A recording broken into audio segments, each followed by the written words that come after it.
All right, let us do a tab walkthrough for the song or the tune "Billy in the Low Ground." This was a recent selection for the Clawhammer tune of the week. It is in the key of C, which is a little less typical for fiddle tunes, maybe the fourth most common key. So I will begin as usual by showing you the demonstration video that I recently released for that. Again, this is Billy in the Low Ground.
All right, there it is, Billy in the Low Ground. So, as I said, we're in the key of C, and we're using double C tuning.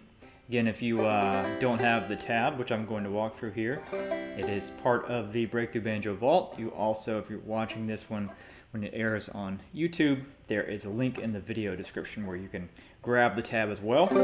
Tuning again is double C, C on the fourth string, G on the third, C on the second, D on the first, G on the fifth.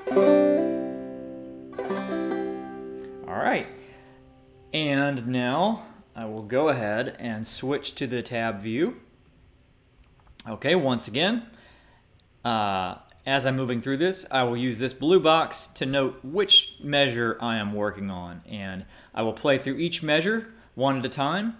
If there's anything that needs clarification, I will, or I think needs clarification, I will do so. All right.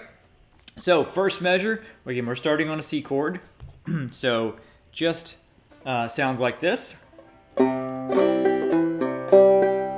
I'm keeping that index finger on that second fret of the first string to make that C chord.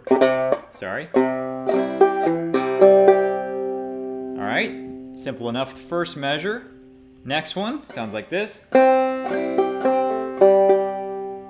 more time. So again, starts with a simple bum ditty, and then we've got an alternate string hammer-on, so we're striking the open second and then hammering onto the second fret of the third.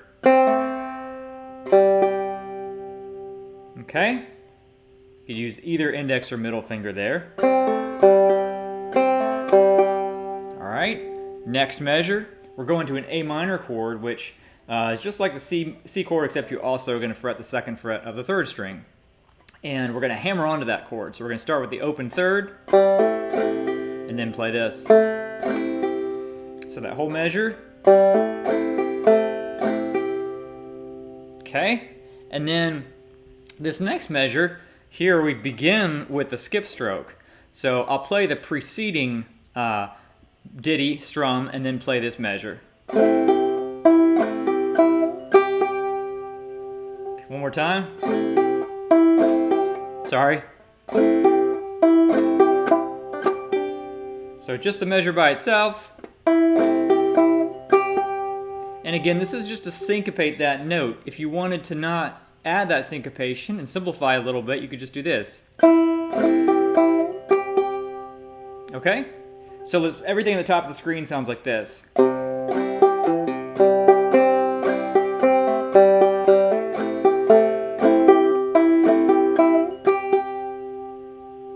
Alright, move on to the next set of measures. Second half of the A part.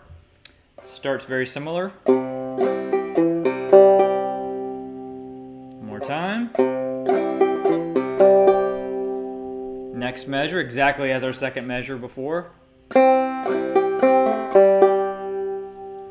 Hammering onto that A minor chord again. But then we do, so one more time. And then, sorry, I played that last bit, fifth string. I don't actually have that on the tab, so one more time. And I actually don't play anything after that note to kind of let it stand out a little bit. And then we're syncopating again, skipping that first stroke in this measure, back to C chord. So again, that measure. And again, it helps to hear it in context, so I'll play everything at the top of the screen, which sounds like this.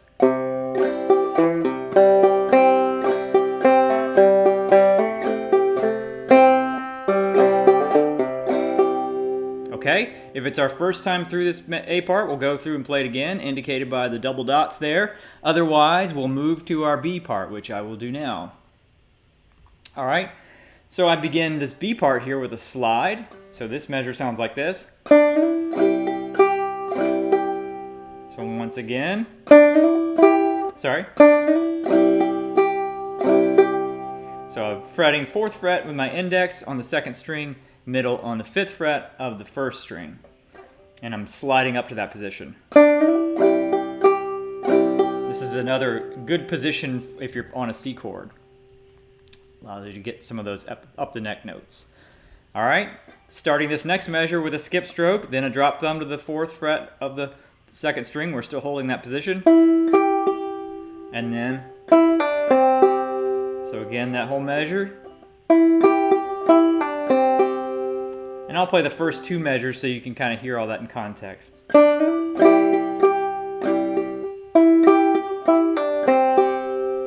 Now again, if you didn't want to play that skip,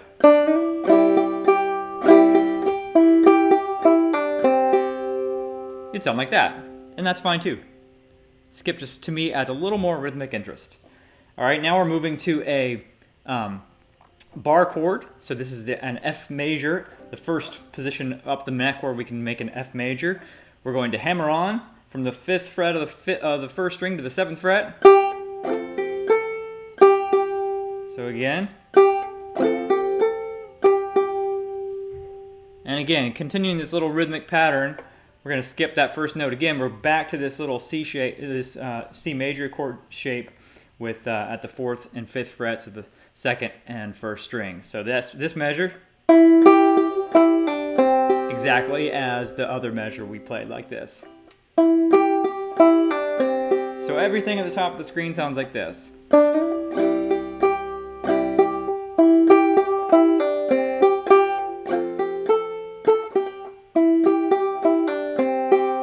It's a really pretty part of this song. All right, this next measure starts out exactly the same as we've done. In fact, these 2 measures do.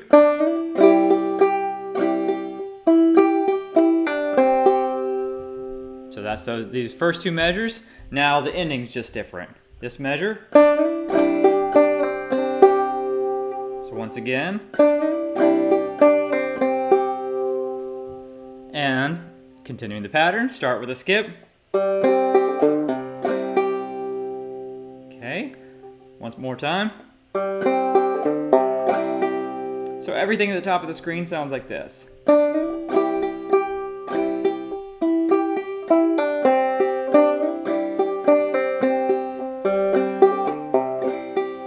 Okay, now if we were going to end,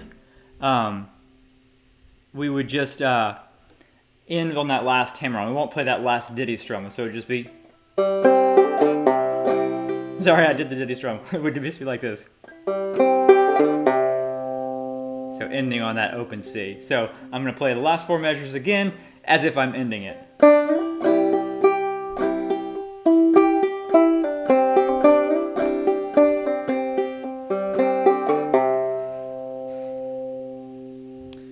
All right.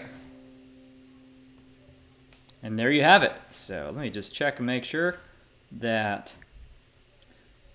everybody's happy. All right. Okay, hi Banjo Bill. All right, so that is it for this episode, this tab walkthrough. Again, if you're watching this in the Banjo Virtual Classroom and you have any questions about it, just leave it in the comment box at the bottom of the page. I see all of those. And if you have any suggestions for future workshops, I'm all ears. All right, thanks for watching.